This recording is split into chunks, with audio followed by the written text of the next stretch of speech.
നമസ്കാരം. ഭാരത് ലൈവിലേക്ക് സ്വാഗതം. സാർ നമസ്കാരം. വന്ദേ മാതരം. വന്ദേ മാതരം. പ്രശാന്ത്, ഒരു മനോഹരമായ തിരുവോണാശംസകൾ. അതെ, ഒരു മനോഹരമായ ഓണാശംസകൾ വന്ദേ മാതരം. അങ്ങേക്കും.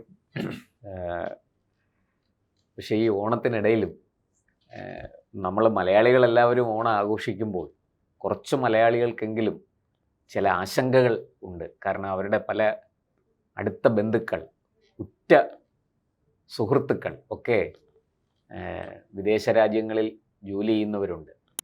അതിൽ പ്രത്യേകിച്ചും പശ്ചിമേഷ്യയിൽ നമ്മുടെ ധാരാളം മലയാളികൾ പ്രവാസികളായി ജീവിതം നയിച്ചു വരികയാണ്. ഇപ്പോൾ ഏറ്റവും ഒടുവിൽ പുറത്തു വരുന്ന ഒരു വിവരമനുസരിച്ച് ഇസ്രയേലും തുർക്കിയുമായിട്ട് ഒരു സംഘർഷത്തിൻ്റെ വക്കിലെത്തി നിൽക്കുകയാണ്. ഏത് നിമിഷവും അതൊരു യുദ്ധം പൊട്ടിപ്പുറപ്പെടാനുള്ള സാധ്യതയുണ്ട് എന്നാണ് കേൾക്കുന്നത്. ഇപ്പോൾ ധാരാളം മലയാളികൾ ഇസ്രയേലിലും മറ്റും ജോലി ചെയ്യുന്നുണ്ട്. അതുകൊണ്ട് തന്നെ ഇതൊരു വലിയ ആശങ്ക നമ്മുടെ ഇടയിൽ സൃഷ്ടിക്കുന്നു. ഈ നല്ലൊരു ഓണക്കാലത്ത് ഒരു സമാധാനപൂർവ്വം ഓണം ആഘോഷിക്കാൻ കാത്തിരിക്കുന്ന അല്ലെങ്കിൽ തയ്യാറെടുത്തിരിക്കുന്ന മലയാളിക്ക് ഇതൊരു വലിയ വെല്ലുവിളിയായി മാറിയിരിക്കുകയാണ്. എന്താണ് സാർ ഈ തുർക്കിയും ഇസ്രയേലും തമ്മിലുള്ള വിഷയം? അത് ഈ പറയുന്നത് പോലൊരു സംഘർഷത്തിലേക്ക് ചെന്നെത്താനുള്ള സാധ്യതയുണ്ടോ? എന്താണ് അങ്ങയുടെ വിലയിരുത്തലിൽ, എന്താണ് നമുക്ക് പറയാൻ കഴിയുക? പ്രശാന്ത് പറഞ്ഞതൊക്കെ ശരിയാണ്. മലയാളികൾക്ക് ഓണമുണ്ട്, മറ്റേ അവർക്ക് ഓടി ഇങ്ങോട്ട് വന്നാൽ കൊള്ളാമെന്നുണ്ടോ, അതൊക്കെ ശരിയാണ്. പക്ഷേ ഇസ്രായേലിനും തുർക്കിക്കും ഓണമില്ലല്ലോ. അവര് ഒന്ന് ശ്രദ്ധിക്കേണ്ട കാര്യമുണ്ട്. അതെ, ഇസ്രായേലിന്റെ പ്രതിയോഗികളെ ഓരോന്നോരോന്നായിട്ട് ഒതുക്കുകയാണ്. അതാണ് ഇതിനകത്തുള്ള സംഗതി. അപ്പൊ അതനുസരിച്ച് നിൽക്കണ്ടേ പ്രതിയോഗികൾ. ഇപ്പം ഇറാന് ഏകദേശം നിലം പരിശായി. ഇറാന്റെ അമ്പലത്തിലെ കാര്യം പൂജാരിക്ക് അറിയാമെന്ന് പറഞ്ഞാൽ അവിടെ വലിയ കഷ്ടപ്പാടാണ്. പിന്നെ ഈ അവരുടെ വാർ ഇൻഫർമേഷൻ സ്ട്രാറ്റജി അവിടെ പോകുമ്പോട്ട് ഇവിടെ പോയിട്ട് ഞങ്ങൾ അങ്ങനെ തകർത്ത് കളഞ്ഞെന്നൊക്കെ ഇങ്ങനെ പറയണല്ലാതെ ഇപ്പൊ ഓർമിസ് കൂട്ടി. അമേരിക്കയും ഇറാനും എല്ലാം കൂടെ ചേർന്ന് അതുവഴി ഇപ്പൊ കപ്പൽ പോകുന്നില്ല. ലേറ്റസ്റ്റ് 1-2 കപ്പലൊക്കെയാണ് പോകുന്നില്ല. ഇവിടെ പ്രചാരണം നടക്കുന്നത് ഹോർമിസ് ഇറാൻ നിയന്ത്രണം ഏറ്റെടുത്തു, അതുവഴി പോകണമെങ്കിൽ ഇറാന് കപ്പം കൊടുക്കണം. പ്രചാരണം പിന്നെ വേറൊരു വിഷയമുള്ളത്, ഈ നമ്മുടെ ഇവിടുത്തെ കേരളത്തിലെ, ഇത് എൻ്റെ അഭിപ്രായമാണ്, ഈ കേരളത്തിലെ മുസ്ലിങ്ങളെ ഇവിടെയുള്ള പല മീഡിയകൾ, ഇലക്ട്രോണിക് മീഡിയയും പ്രിന്റ് മീഡിയയും എല്ലാം അവരുടെ രാജ്യസ്നേഹം, നമ്മളെ രാജ്യത്തോടുള്ള രാജ്യസ്നേഹം, കൂറ്, ഇതിനെയൊക്കെ വളരെ വില കുറച്ചാണ് ഈ മീഡിയ കാണുന്നത്. അതെ. ഇവിടെയുള്ള മുസ്ലിംസിൽ 98% പേരും പെട്രിയോട്ട്സ് ആണ്. അവർക്ക് അവരുടെ ഡെയിലി ഉള്ള ജീവിതം എങ്ങനെയെങ്കിലും പോകണമെന്നില്ല. ഇതിനകത്ത് 2% ആണ് ഈ ഫണ്ടമെന്റലിസ്റ്റ്, മറ്റേ ISI ഭീകരർ. അതിന് വെറും 2% ആണ്. അതുപോലും കാണില്ല, 2% പോലും കാണില്ല. അപ്പൊ ഈ 98 പേർക്കും ഇറാൻ അവരുടെ അളിയന്റെ അല്ല, ഈ മുസ്ലിംസ് മച്ചാനല്ല, ടർക്കിയും മച്ചാനല്ല. അവർക്കൊന്നും യാതൊരു, അപ്പൊ എനിക്ക് ഒരുപാട് മുസ്ലിം ഫ്രണ്ട്സ് ഉണ്ട്. അപ്പൊ അവരെൻ്റെ അടുത്ത് പറഞ്ഞ ഇവിടെ ബേസിലാണ് ഞാൻ ഇത് സംസാരിക്കുന്നത്. അവർക്ക് ദേ ആർ നോട്ട് കൺസേൺഡ്. അവരുടെ അളിയന്മാരോ മച്ചമ്പിയോ ഒന്നും ഇറാനിലും മറ്റിടത്തും ഒന്നുമില്ല. പക്ഷെ ദുബായിലും അവിടെ ഇവിടെയൊക്കെ എന്ന് പറഞ്ഞാൽ അവരുടെ ഒരുപാട് ബന്ധുക്കളുണ്ട്. നമ്മുടെ ബന്ധുക്കളും സുഹൃത്തുക്കളും നമുക്ക് ഗുണമുണ്ട്. അതുകൊണ്ട് ഇവിടുത്തെ ഹിന്ദുക്കൾക്കും ക്രിസ്ത്യാനികൾക്കും മുസ്ലിങ്ങൾക്കും ഒക്കെ. അപ്പൊ ഈ എന്തെങ്കിലും ഗാസയിൽ, ഞാനൊരു സിമ്പിൾ കാര്യം പ്രശാന്ത് ചോദിച്ചോട്ടെ, സുഡാനിൽ ഒരുപാട് മുസ്ലിംസിനെ, എത്രയോ ലക്ഷം മുസ്ലിംസിനെ വംശീയ ഹത്യ നടത്തുന്നു. എന്താ ഇവിടുത്തെ മീഡിയ പറയില്ല. TG മോഹൻദാസ് സാറിന്റെ വാക്കുകൾ കടമെടുത്ത ഗാസയിൽ എന്തെങ്കിലും പറഞ്ഞാൽ ഗർഭിണികൾ, ഞാൻ ഗർഭിണി എന്നാണ്, പക്ഷെ ഇവന്മാർ പറഞ്ഞ ഗർഭിണികൾ, കുട്ടികൾ, എല്ലായിടത്തും കുട്ടികളുണ്ട്, ഗർഭിണികളുണ്ട്, സുഡാനിലും ഉണ്ട്. എത്രയോ ലക്ഷം. ഇവിടെ ഗാസയിലെല്ലാം കൂടെ 20 ലക്ഷമല്ലേ ഉള്ളൂ. അതിലെ കുറെ പേര് ഇസ്രായേൽ ബോംബിട്ട് കൊന്നു. അവന്മാരെ അതൊന്നും ഞാൻ ഇനിയിപ്പോൾ കൂടുതൽ പറയുന്നില്ല. എന്തിനാണ് ഇസ്രായേൽ അവരെ ആക്രമിച്ചെന്ന് നമ്മൾ ന്യായം പറയുമ്പം അത് പറയണമല്ലോ. ഉടനെ ഗാസ എന്ന് പറഞ്ഞ് ഇവിടെ കിടന്ന് നിലവിളിയാണ്. ഇവരുടെ ആരാണ് ഗാസയിലുള്ളത്? അത് ഞാൻ ഈ പറയുന്ന 2% താഴെയുള്ളവർ. ഇവിടെയുള്ള മുസ്ലിംസ് ബോധയുടെ അല്ല. മാത്രമല്ല അവരുടെ രാജ്യത്തോടുള്ള നമ്മുടെ രാജ്യത്തോടുള്ള കൂറും സ്നേഹവും വില കുറച്ച് കാണാനാണ് ഇന്നത്തെ മീഡിയ. അതുകൊണ്ടാണ് എപ്പോഴും ഈ ഗാസ ഇന്നിപ്പം ഒരു ചാനല് ഗാസയിൽ സംസ്കരിക്കാൻ ആളില് സ്ഥലമില്ല എന്നാ പിന്നെ ഇവരാരെങ്കിലും കൊടുക്കട്ടെ കുറച്ച് സ്ഥലം. ഞാൻ ബോസ്നിയൻ മുസ്ലിംസ് സായിപ്പാണ് അവര്, സായിപ്പ് മദാമയാണ് ബോസ്നിയൻ മുസ്ലിംസ്. ഞാൻ അവരുടെ കാര്യങ്ങൾ യുണൈറ്റഡ് നേഷൻസ് ഉണ്ടാകുമ്പോൾ ഞങ്ങൾ അവരുടെ വീടിൻ്റെ മുൻവശത്താണ് വലിയൊരു ഭാഗ്യസൂചകമായിട്ട് അവരുടെ വീടിൻ്റെ മുൻവശത്താണ് ശവമടക്കുന്നത്. വീടിൻ്റെ മുൻവശം എന്ന് പറഞ്ഞാൽ സെമിട്രി, വലിയ സെമിട്രി. അപ്പോൾ രാവിലെ കണി കണ്ടുണ്ടാകുന്ന സെമിട്രി അത് അവർക്ക് വലിയ സന്തോഷമാണ്. പക്ഷെ ഗാസയിലുള്ള മുസ്ലിംസ് അതല്ല, അവരെന്തോന്നും ആവട്ടെ. ഈ ഇന്ത്യയിലുള്ള മുസ്ലിംസ് ബോധേഡല്ല, ഹിന്ദുസ് ബോധേഡല്ല, ക്രിസ്ത്യൻസ് ബോധേഡല്ല.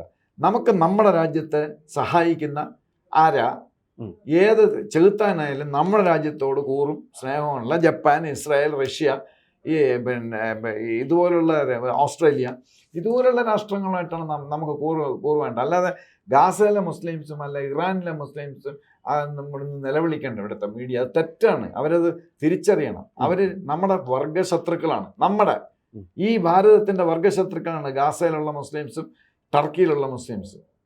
പിന്നെ ടർക്കിയുടെ ഒരു ബാക്ക്ഗ്രൗണ്ട് ഞാൻ ആദ്യമേ അതിലേക്ക് വരാം. അതായത് ടർക്കി എന്ന് പറഞ്ഞാൽ നമ്മുടെ ശത്രു രാജ്യമാണ്. ഇന്ന് ഈ അടുത്ത കാലത്താണ് എർഡോഗൻ വന്ന് സൈൻ ചെയ്തത് പാകിസ്ഥാൻ്റെ കൂടെ, മറ്റേ മെക്ക, ടർക്കി, പാകിസ്ഥാൻ, സൗദി. അത് ഇപ്പോഴല്ല നമ്മുടെ ശത്രു. 17th സെഞ്ച്വറി തൊട്ട് 1600 ആണ്ട് തൊട്ട് നമ്മളെ ഇന്ത്യ പണിയാണ് ഈ ടർക്കികൾ. 17ാം നൂറ്റാണ്ട് മുതൽ അല്ല, അപ്പൊ 1600 സംതിങ് തൊട്ട് ബാബർ, ഗസ്നി, ഉമർക്ക് ആരാ? ഈ ബാബർ എന്ന് പറഞ്ഞ ഇവിടെ വേറെ രീതിയിലൊക്കെ ചിത്രീകരിക്കുന്നത്. Babur is a Turkish. അയാൾ ബാബർ നാമം എഴുതിയിരിക്കുന്ന ടർക്കിഷിലാണ്. അയാൾ 1526 ഇബ്രാഹിം ലോധിയെ തോപ്പിച്ചപ്പോഴാണ് ഇവിടെ മുഗൾ ഇത് വന്നത്. പിന്നെ 10-200 വർഷം അവരിവിടെ ഉണ്ടായിരുന്നു, ഔറംഗസേബ്. പിന്നെ അതിനുശേഷം കുറച്ച് വർഷം കൂടെ. അപ്പം ഇവർ ടർക്കിഷാണ്. അയാളുടെ അപ്പനും അമ്മയും, ബാബറിന്റെ അപ്പനും അമ്മയും ടർക്കിഷ് വംശജരും. പിന്നെ വേറെ ഒരു റൈസും കൂടെ ഉണ്ട്, മറ്റേ ഖാന്റെ മറ്റേ ചെങ്കിസ് ഖാന്റെ വംശമാണ് അയാളുടെ അമ്മ. ഇയാളെ മംഗോളിയൻ ടർക്ക് കോമ്പിനേഷൻ. പക്ഷെ ഇയാള് ടർക്കിഷ് സംസാരിക്കും. ഇവിടുത്തെ കോർട്ടിലെല്ലാം ടർക്ക്. അപ്പൊ ഇവര് ടർക്കിഷ്. ബക്തിയാർ ഖിൽജി എന്ന് പറഞ്ഞ ഒരുത്തനുണ്ടായിരുന്നു, ടർക്കിഷ് ജനറൽ. അയാള് 1100 സംതിങ് മറ്റാണ് വന്ന് നളന്ദ 20,000 ഇവര് ഉണ്ടായിരുന്നാണ് അധ്യാപകര്, അല്ല സോറി സ്റ്റുഡൻസ്. അധ്യാപകർ തന്നെ 4,000 പേരുണ്ടായിരുന്നു. ഭയങ്കര വില എന്തൊക്കെ ഉണ്ടായിരുന്നു. ബുദ്ധിസ്റ്റ് സെന്ററാണ്. അയാള് വന്ന് വിക്രമശിലയും ഇതും നളന്ദയും അയാള് ചോദിച്ചു ഖുറാന്റെ കോപ്പി ഇവിടെ ഉണ്ടോന്ന് ചോദിച്ചു. അപ്പം ഇല്ലാന്ന് പറ്റോ, ഞാൻ കത്തിച്ചേക്കുന്നത്. 6 മാസമാണ് ഈ ടർക്കിഷ് ജനറൽ ഇവിടെ കത്തിച്ച്. ബംഗാള് കീഴടക്കിയത് ഇയാളാണ്. ഇത് ആദ്യം ചെയ്തു ബീഹാറിലുള്ള തക്ഷശിലയും വിക്രമശിലയും. അത് കഴിഞ്ഞ് ബംഗാളിലേക്ക് പോയി. 6 മാസം നിന്ന് കത്തി. അവിടെയുള്ള ബുദ്ധഭിക്ഷുക്കളെ മുഴുക്ക ഹിറ്റ്ലർ ചെയ്തതിനേക്കാളും കോൾഡ് ബ്ലഡിൽ കൊന്നു ടർക്കിഷ് ജനറൽ. ഇതെല്ലാം നമ്മുടെ ആളിൽ മറക്കുന്നത്. ടർക്കിഷ് ഇതൊക്കെ അവനറിയാം, എർദോഗാൻ അറിയാം, നമ്മുടെ ടർക്കിയുടെ ഇപ്പോഴത്തെ പ്രസിഡന്റ്. അവൻ ഇതൊക്കെ അറിയാം. പാകിസ്ഥാനികൾ പറഞ്ഞെന്ന് പറഞ്ഞാൽ നമ്മൾ ടർക്കിഷ് ബ്ലഡ് ആണെന്ന് ഈ അവർ അഭിമാനം കൊള്ളുന്നു. നമുക്കങ്ങനെ അഭിമാനം കൊള്ളാൻ പറ്റില്ല. നമ്മുടെ രാജ്യത്തിനെതിരാണ്. ഇപ്പോൾ ടർക്കി നമുക്ക് ടോട്ടലി അഗൻസ്റ്റ് ആണ്. സിന്ദൂറിലൊക്കെ ഒരുപാട് സാധനങ്ങളൊക്കെ കൊണ്ടുവന്നു. പക്ഷെ എല്ലാം ചീറ്റിപ്പോയി. ഇതൊക്കെ ആര് വാങ്ങിക്കും ഈ ടർക്കിയുടെ സാധനങ്ങളൊക്കെ? വല്ല കളിമൺ ഗ്ലാസ് പാത്രങ്ങളോ വല്ല കളിമൺ പാത്രങ്ങളോ ആണെങ്കിൽ ടർക്കിയുടെ ഓക്കെ. അല്ലാതെ അവൻ്റെ മിസൈലും അവൻ്റെ ഖാൻ എന്ന് പറയുന്ന മറ്റേ ഇതും ഡ്രോണ് ഒരു പ്ലെയിൻ ഉണ്ടാക്കിയിട്ടുണ്ട്. അതൊക്കെ ചൈനയുടെക്കാളും കഷ്ടമാണ്. എല്ലാം ഡ്യൂപ്ലിക്കേറ്റ്. പിന്നെ ഇവര് ഈ യൂറോപ്പില് ഉള്ള ഒരു രാഷ്ട്രമാണ് ഈ ടർക്കി. ഇവന്മാര് ഞാനൊരു 2 പുസ്തകം ഇവരുടെ വായിച്ചിട്ടുണ്ട്. ഞാനൊരു 20 വർഷം മുമ്പാണ് വായിച്ചത്. അതെന്താണെന്ന് പറഞ്ഞാൽ, ഞങ്ങൾ വെള്ളക്കാരാണ്, അവന്മാര് വെള്ളക്കാരാണ് മൊത്തം. ഈ മറ്റേ ഒട്ടോമൻ എംപയറിനെ കൺവെർട്ട് ചെയ്തതാണ്. അപ്പോൾ ഇവന്മാരെ മറ്റവരടുപ്പിക്കില്ല, യൂറോപ്പിലെ രാഷ്ട്രങ്ങൾ. പിന്നെ അതിനകത്ത് പെടുത്തിരിക്കണമെന്ന് പറഞ്ഞാൽ ഇവന്മാർ മറ്റേ ഇസ്ലാം കൺവെർട്ട് ചെയ്ത് പിന്നെ അവർക്ക് പണി വരാമെന്ന് വെച്ചിട്ടാണ് ഇങ്ങനെ അടുപ്പിച്ച് അവിടെ ഒരു മൂലയ്ക്ക് ഇരുന്നോട്ടെ ഇരിക്കട്ടെ, പക്ഷെ ഒന്നും കൊടുക്കില്ല, ടെക്നോളജി ഒന്നും ഇവന്മാർക്ക് കൊടുക്കില്ല. അപ്പം ഇവര് ഞാൻ 20 വർഷം മുമ്പ് വായിച്ച 2 ബുക്കുകളിൽ ടർക്കിഷാണ് എഴുതിയത്. ഞങ്ങൾ DNA വൈസ് ഞങ്ങൾ മറ്റേ ഇറ്റാലിയൻസാണ്, ഞങ്ങൾ റഷ്യക്കാരാണ്, ഞങ്ങൾ മറ്റേ ബ്രിട്ടീഷുകാരാണ് എന്നൊക്കെ പറഞ്ഞ് ഇയാൾ സ്ഥാപിക്കുകയാണ്. അപ്പം ഇവര് ഞങ്ങളും ബ്രിട്ടീഷുകാരും ഞങ്ങളും വലിയ വ്യത്യാസമൊന്നുമില്ല, പക്ഷെ അവരടുപ്പിക്കില്ല, ഇവരാരും അടുപ്പിക്കില്ല. അപ്പൊ ടർക്കി ബ്രിട്ടീഷുകാരാണ് ഓട്ടോമൻ എംപയറിനെ പിടിച്ചകത്തിട്ടതും ഈ അങ്ങനെയാണല്ലോ സാർ. അല്ലല്ല, അത് ബ്രിട്ടീഷുകാർ മാത്രമല്ല, ബ്രിട്ടീഷുകാർക്ക് അതിന്റെ കരുത്തില്ല. അതായത് ഓട്ടോമൻ എംപയർ തീർന്നത് 1917 സെക്കൻഡ് വേൾഡ് വാർ തീർന്നപ്പോഴാണ്. അതാണ് ഓട്ടോമൻ എംപയറിന്റെ അവസാനം. അതിന്റെ ചുവട് പിടിച്ചാണ് ഇവിടെ കുറെ വൃത്തികെട്ടവന്മാര് അവിടെ ലഹള ഉണ്ടാക്കി 1921 എന്ന് പറഞ്ഞാൽ അവിടെ അവന്മാരുടെ എല്ലാം താഴെ പോയി. അത് ബ്രിട്ടീഷുകാരാണ് ചെയ്തത്. ബ്രിട്ടീഷുകാരല്ല, അതൊരു ഫോഴ്സ്, അലൈഡ് ഫോഴ്സ് അല്ലേ, അതിനകത്ത് എല്ലാവരും ഉണ്ട്. അപ്പൊ അത് ഇവിടെ ഭരിക്കണ ബ്രിട്ടനാണ്. അപ്പൊ അതുകൊണ്ട് ആ ബ്രിട്ടീഷുകാർക്കെതിരെ തിരിഞ്ഞാണ്. ബ്രിട്ടൻ മാത്രമല്ല, എല്ലാവരും കൂടെ അലൈഡ് ഫോഴ്സസ് ഇവന്മാർക്ക് പണി കൊടുത്താണ്. അപ്പൊ അതാണ് ഒട്ടോമൻ എംപയർ തീർന്നത്. അപ്പം ഈ ടർക്കി എന്ന് പറഞ്ഞ് ഇപ്പോൾ പിന്നെ പാകിസ്ഥാൻ്റെ കൂടെ ചേർന്ന് നിൽക്കുന്നത് പറഞ്ഞാൽ ടർക്കിക്ക് ഒരു സാധനം വേണം. ഈ പൂച്ച മീൻകിട നിന്ന് കറങ്ങും പോലെ പാകിസ്ഥാന്റെ ചുറ്റിനും കറങ്ങാണ്. പാകിസ്ഥാൻ ആണെങ്കിൽ ഭയങ്കര ബുദ്ധിയാണ് ഇതുപോലുള്ള കാര്യങ്ങളിൽ. പൈസ അടിക്കാൻ പാകിസ്ഥാൻ ആർമി കഴിഞ്ഞിട്ടല്ലേ ഉള്ളൂ. അപ്പൊ പാകിസ്ഥാൻ ആർമി ന്യൂക്ലിയർ ബോംബിന്റെ പടമൊക്കെ കാണിക്കും. അപ്പൊ ഈ എർദോഗാൻ ഇതിന്റെ ന്യൂക്ലിയർ ബോംബിന്റെ ഒരു നട്ടെങ്കിലും മതി, ഇത് വെച്ചിട്ട് ഇസ്രായേലിനെ പഠിപ്പിക്കാം.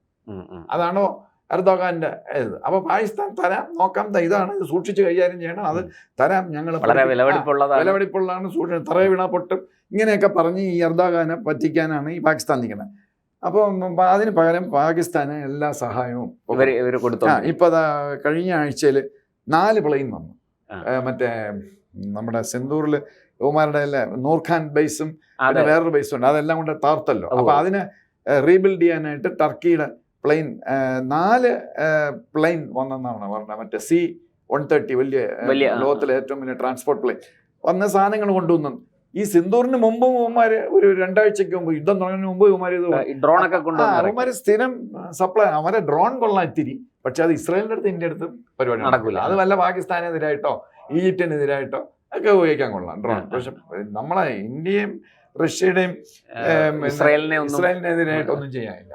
അപ്പം ഇപ്പം ഇവിടെ ഇന്ത്യയും ഇസ്രായേലും ഈ റഷ്യയും, അപ്പം അതുകൊണ്ട് എനിക്ക് അടിവരയായിട്ട് പറയാനുള്ള ഈ ടർക്ക് എന്ന് പറയുന്നത് നമ്മുടെ രാജ്യത്ത് ഇവിടെ എൻ്റെ കുറേ ഫ്രണ്ട്സ് ഇടയ്ക്കിടയ്ക്ക് ടർക്കി പോകും. അപ്പോൾ ഇവർക്ക് ആർക്ക് ഹിസ്റ്ററി അറിഞ്ഞോ, മുസ്ലിംസ്, ഞാൻ അവരെ പറഞ്ഞ് പഠിപ്പിച്ചു, പോകരുത്. നിങ്ങൾ അവിടെ സ്പെൻഡ് ചെയ്യണ ചൈനയിലും പിന്നെ ടർക്കിയിലും നിങ്ങൾ സ്പെൻഡ് ചെയ്യണ 1000 രൂപയിൽ 900 രൂപയും നമ്മുടെ രാജ്യത്തിനെതിരായിട്ട് ഫൈറ്റ് ചെയ്യാനുള്ള ടെററിസ്റ്റുകൾക്ക് വരെയാണ്. നിങ്ങൾ പോകരുത് ടർക്കിയിൽ. നിങ്ങൾ സൈപ്രസിൽ പോകും, അതിൻ്റെ തൊട്ടപ്പുറത്തുള്ള ഗ്രീസിൽ പോകും, അല്ലെങ്കിൽ റഷ്യയിൽ പോകാം, വേറെ എത്രയോ രാഷ്ട്രമുണ്ട്. എന്തിനാണ് ഈ ടർക്കി പോണത്? ശത്രു രാഷ്ട്രമാണ് നമ്മുടെ.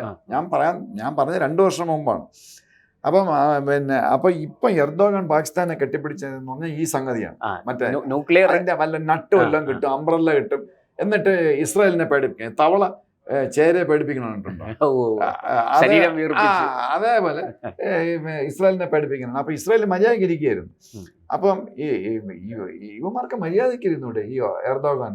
അവർക്ക് വേറെ വിഷയമൊന്നും ചൊറിയാൻ. ഇസ്രായേൽ എന്ന് പറഞ്ഞാൽ USA ആണെങ്കിൽ പോലും 1967 നമ്മൾ നേരത്തെ പറഞ്ഞിട്ടുണ്ട്, അവരുടെ ലിബർട്ടി ഷിപ്പിന്റെ US ഷിപ്പിനെയാണ് ആക്രമിച്ചത്. 35 നാവികന്മാരെ കൊല്ലപ്പെട്ടു. ഏത് ഇസ്രായേലിന്റെ ആക്രമണത്തിൽ. അവരുടെ രാജ്യത്തിന് എതിരായിട്ട് ആരെ കിട്ടിയാലും അവര് തിരിഞ്ഞും പിരിഞ്ഞും നോക്കൂല, അവര് ചെയ്യും, തട്ടും. അതാണ് അവരുടെ ഒരു പോളിസി. അല്ല, എന്നാലേ അവർക്കവിടെ ജീവിക്കാൻ പറ്റൂ. ഇത് മനസ്സിലാക്കിയത് ഈജിപ്ഷ്യൻസ് മാത്രമാണ്. ഈ അവിടെ ഉള്ള ഒരു ഇസ്ലാമിക് ബെൽറ്റില് ഏറ്റവും തലയുള്ളവന്മാരും പവർഫുൾ ആയിട്ടുള്ളത് ഈജിപ്റ്റാണ്. ആ ഈജിപ്തിന് മനസ്സിലായി ഇസ്രായേലുമായിട്ട് മല്ല് പിടിച്ചിട്ട് കാര്യമില്ല, നമുക്ക് നമ്മുടെ ഡെവലപ്മെന്റ് നമ്മുടെ രാജ്യത്തെ. അങ്ങനെയാണ് മറ്റേ ക്യാമ്പ് ഡേവിഡ് കരാറൊക്കെ ഒപ്പിട്ടത്. മറ്റേ ഇയാൾ അൻവർ സാദത്തും എല്ലാം കൂടെ യുദ്ധമില്ല കരാർ ഒപ്പിട്ട്, ജിമ്മി കാർട്ടറും ഒക്കെ ചേർന്നിട്ട്. അപ്പോൾ അതിനുശേഷം ഈജിപ്തിന് പ്രശ്നമില്ല, ഈജിപ്തിന് ഇസ്രായേലിന് തമ്മിൽ പ്രശ്നമില്ല. ഈജിപ്തിന് ഒരുപാട് ഡെവലപ്മെന്റും അതും ഇതൊക്കെ ഉണ്ട്. ഇവര് തമ്മിൽ വേറെ Egypt is okay for Israel. മാത്രമല്ല ഈജിപ്റ്റ് ഈ പാലസ്തീനികളൊന്നും ഇങ്ങോട്ട് കയറാൻ പോലും സമ്മതിക്കില്ല. സൗദി കയറ്റൂലല്ലോ. അല്ല, ഈ സ്നേഹമൊക്കെ പറയണം, 10,000 വെച്ചെടുക്കാത്തത് ഒറ്റ ഗൾഫ് നേഷൻസ് കയറ്റില്ല. കേട്ടില്ല. അവിടെ എങ്ങും പോപ്പുലേഷൻ ഇല്ല, ഇവരെ എടുക്കാവുന്നതേ ഉള്ളൂ. അതൊന്നും പറ്റില്ല, നിങ്ങൾ അവിടെ കിടന്നാൽ മതി. സാർ, അപ്പോൾ ഇപ്പോഴത്തെ ഈ സംഘർഷത്തിന്റെ ഒരു അല്ല, അത് ഞാൻ കമ്മിങ് ടു ദാറ്റ്. അപ്പം അങ്ങനെ വന്നപ്പോൾ ഈ പിന്നെ ആസാദ് അവിടെ നിന്ന് പോയല്ലോ, നമ്മുടെ സിറിയയിൽ നിന്ന്. അയാള് പിന്നെ അസാദ് ഷിയ കമ്മ്യൂണിറ്റി പെട്ട ആളാണ്. അയാൾ ഇറാന്റെ ഒരു വലിയ ആളാണ്. അപ്പൊ ഇസ്രായേലും US എല്ലാം കൂടെ ആസാദിനെ പണിഞ്ഞ് ആസാദ് കുറ്റിയും പറിച്ച് നേരെ റഷ്യയിൽ പോയി അവിടെ രഹസ്യമായിട്ട് ഫാമിലിയായിട്ട് താമസിക്കുകയാണ്. Azad was okay with India. നമ്മളത് നോക്കിയാൽ മതി. ആസാദ് പോയി. ആസാദ് പോയതോടെ ഇസ്രായേലിന് സ്പൈസ് കിട്ടി. കാര്യം ഞാൻ ബഫർ സ്റ്റേറ്റ്, ലബണൻ എന്ന് പറഞ്ഞാൽ ബഫർ സ്റ്റേറ്റ് ആണ്. അവിടെ ഹിസ്ബുള്ള ഉണ്ടായിരുന്നു, ഇവന്മാർ റെഡിയാക്കി. ഹിസ്ബുള്ള ഭയങ്കര പവർഫുൾ ആയിരുന്നു. അപ്പൊ ഹിസ്ബുള്ള റെഡിയാക്കി സദേൺ ലബണൻ ഇസ്രായേലിന്റെ കൂടെ ചേർന്നാണ് നടക്കുന്നത്. അത് അടക്കി ഓൾമോസ്റ്റ് ഇസ്രായേലിന്റെ കയ്യിലാണ്. ഇസ്രായേലിന്റെ കൊടി ഇല്ല എന്നേ ഉള്ളൂ, പക്ഷെ കംപ്ലീറ്റ് കൺട്രോൾ ചെയ്യുന്ന ഇസ്രായേലാണ്. അതിന്റെ അപ്പുറത്ത് ആ നോർത്തേൺ സിറിയയായിട്ട് ചേർന്ന് നടക്കുന്ന ലബണനിലാണ് ഇപ്പൊ പ്രശ്നങ്ങളുണ്ട്. അപ്പം ലബണൻ ഗവൺമെന്റ്, ഇപ്പൊ ഒരു ഗവൺമെന്റ് ഉണ്ട് അവിടെ, ഒരു മുസ്ലിം പ്രധാനമന്ത്രിയും ഒരു ഈ ക്രിസ്ത്യൻ പ്രസിഡന്റുമാണ് അവിടെ ലബണൻ. അവര് ഓക്കെ, ഇസ്രായേലുമായിട്ട് പ്രശ്നമൊന്നുമില്ല. അതിന്റെ അപ്പുറത്താണ് സിറിയ കിടക്കുന്നത്. അപ്പൊ സിറിയയുടെ ബോർഡറിലാണ് ടർക്കി കിടക്കുന്നത്. അൽഷറ ആണ് അവിടുത്തെ പ്രസിഡന്റ് സിറിയയില്. അയാൾ കുഴപ്പമൊന്നുമില്ല, അയാൾ പഴയ ടെററിസ്റ്റ് ആയിരുന്നു. ഇപ്പൊ അമേരിക്കയുടെയും ഇസ്രായേലിന്റെയും സ്വന്തം ആളാണ്. ഇതാണ് ജിയോ പൊളിറ്റിക്സ്. അയാള് 5 വർഷം മുമ്പ്, അവസരത്തിനനുസരിച്ച് 5 വർഷം മുമ്പ് അയാൾ നമ്പർ 1 ISI ടെററിസ്റ്റ് ആയിരുന്നു. പക്ഷെ ഇപ്പൊ അയാൾ പ്രസിഡന്റ് ആണ്. ഡൊണാൾഡ് ട്രംപ് പറഞ്ഞു ഇത്രയും സുന്ദരനായ ഒരു പൊളിറ്റീഷ്യനെ ഞാൻ കണ്ടിട്ടില്ല. അത് ശരിയാണ്, ഡൊണാൾഡ് ട്രംപ് അത് പറഞ്ഞ കറക്റ്റാണ്. നല്ല ഹാൻസം ആണ് അയാളാണ് ഇപ്പോഴത്തെ അൽഷറ. അയാളാണ് അവിടുത്തെ പ്രസിഡന്റ്.